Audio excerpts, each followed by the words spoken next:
आपने special report के पहले हिस्से में देखा कि तपोवन का जो पावर प्लांट है उसकी बड़ी टनल में किस तरह से रेस्क्यू ऑपरेशंस, राहत कार्य चल रहे हैं। सबकी नजर इस बात पर कि क्या है वो तमाम जिंदगियां जो अंदर फंसी हुई हैं बचेंगी, इस पर भी हमारी नजर है। लेकिन अब आपको जरा बताते हैं कि आखिर इस ग्लेशियर ने इतना घातक कहर क्यों ढाया।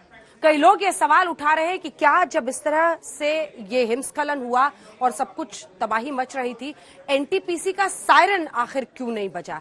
ये भी कि अगर बैराज के दरवाजे खुले होते तो क्या इतनी बड़ी आपदा, इतना विशाल तरीके से जो नुकसान हुआ है वो कम रहता।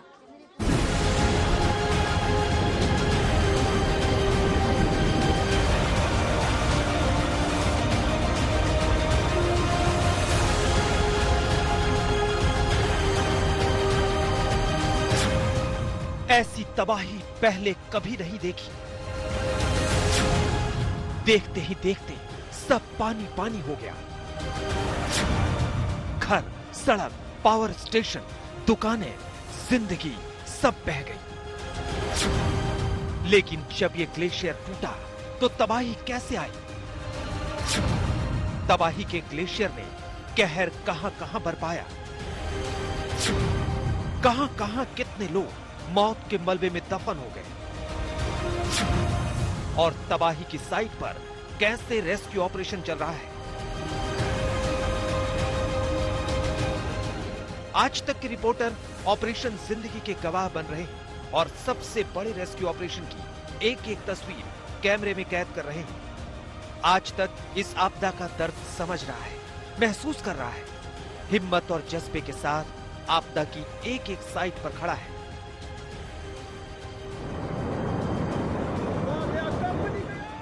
उत्तराखंड में चमोली के रैणी गांव के ठीक ऊपर एक ग्लेशियर टूटता है तो जो तबाही सबसे पहले देखी वो रैणी गांव के लोगों ने ही देखी। रैणी के नजदीक ऋषि गंगा और धौली गंगा में जब सैलाब आया तो लोगों को तिनके की तरह बहा ले गया।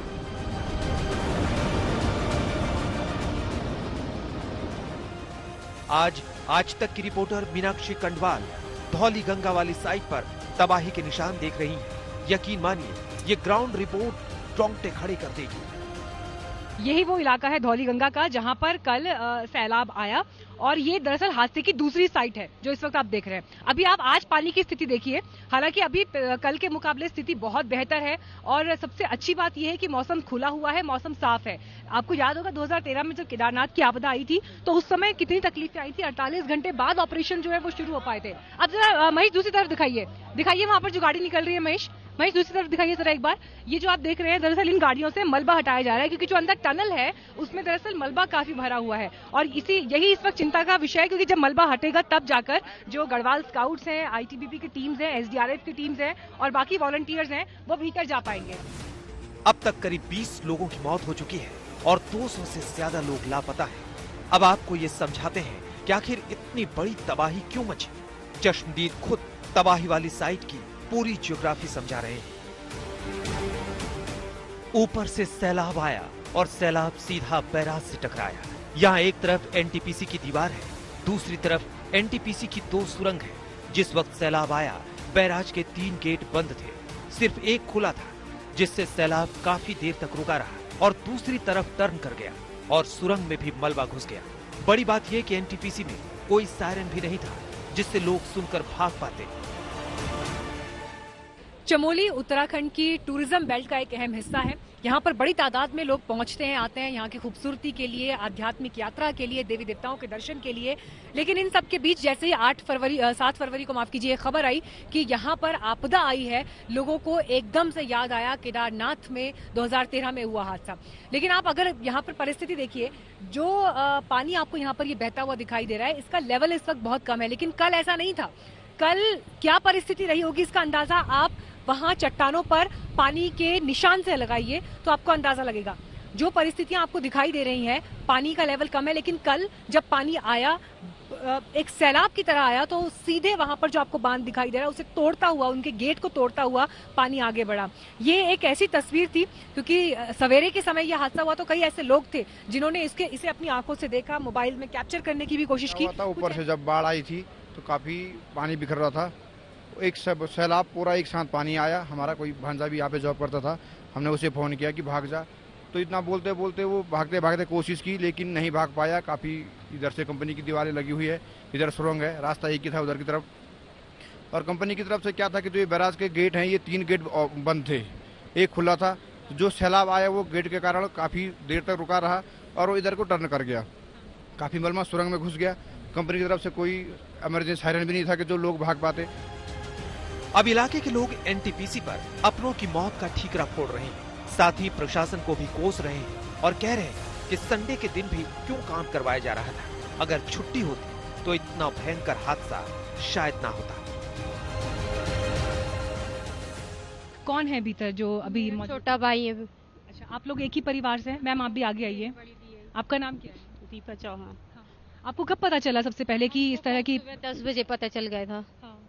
तो हम आए थे यहाँ पे, तो इन लोगों ने तो कुछ किया ही नहीं। 3:30 बजे के बाद इन्होंने कार्य किया था यहाँ पे, जब लोगों ने इधर उधर से हल्ला स्टार्ट किया। हमारे प्रशासन तो सोए हैं, हमारे प्रशासन तो एक दूसरे की फोटो लेने में बिजी हैं, वो तो कुछ कर ही नहीं रहा।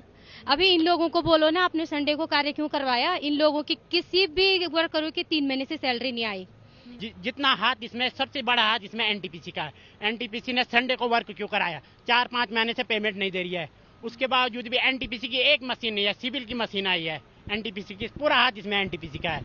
एडीएम डीएम कब आए? जब मुख्यमंत्री साहब आए उसके बाद आए। ग्लेशियर ने जिस तरह से कहर बरपाया, टनल में फंसे लोगों के परिजन तो कह रहे हैं कि उन्हें उम्मीद ही नहीं है कि कोई बचा होगा।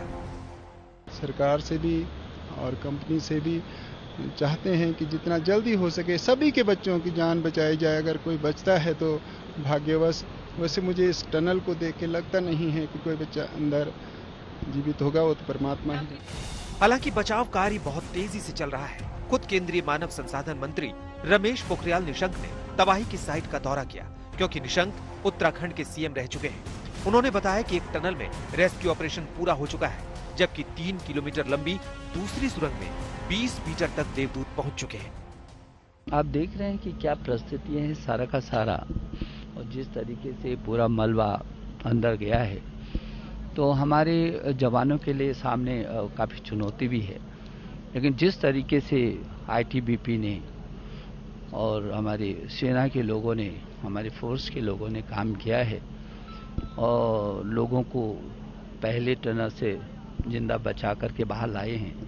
ये जो दूसरी टनल है, जिसमें अभी जो लगभग 3 किलोमीटर लंबी है और टी पॉइंट पर 180 मीटर दूसरी तरफ है, लगभग 80 मीटर तक पहुंच गए हैं हमारे लोग। कमांडो भी आ गए हैं, एनडीआरएफ वाले भी आ गए हैं। अभी आईटीबीपी के जो यहाँ पर आईजी हैं, एडीजी हैं। रविवार को ग्लेशियर टूटने के कारण ऋषिगंगा पावर प्रोजेक्ट और तपोवन विष्णुगढ़ जल विद्युत परियोजना ध्वस्त हो गई। ऋषिगंगा नदी और धौलीगंगा नदी के उफान में इन दोनों प्रोजेक्ट में काम करने वाले काफी मजदूर लापता हैं, जिनकी तलाश में एसडीआरएफ की 11 टीम जुटी है। 2 team Raini, 4 team Tapovan, 2 team Joshimath और 3 टीम श्रीनगर में तलाशी अभियान चला रही है। मीनाक्षी खंडवाल के साथ शम्स ताहिर खान, चमोली, आज तक।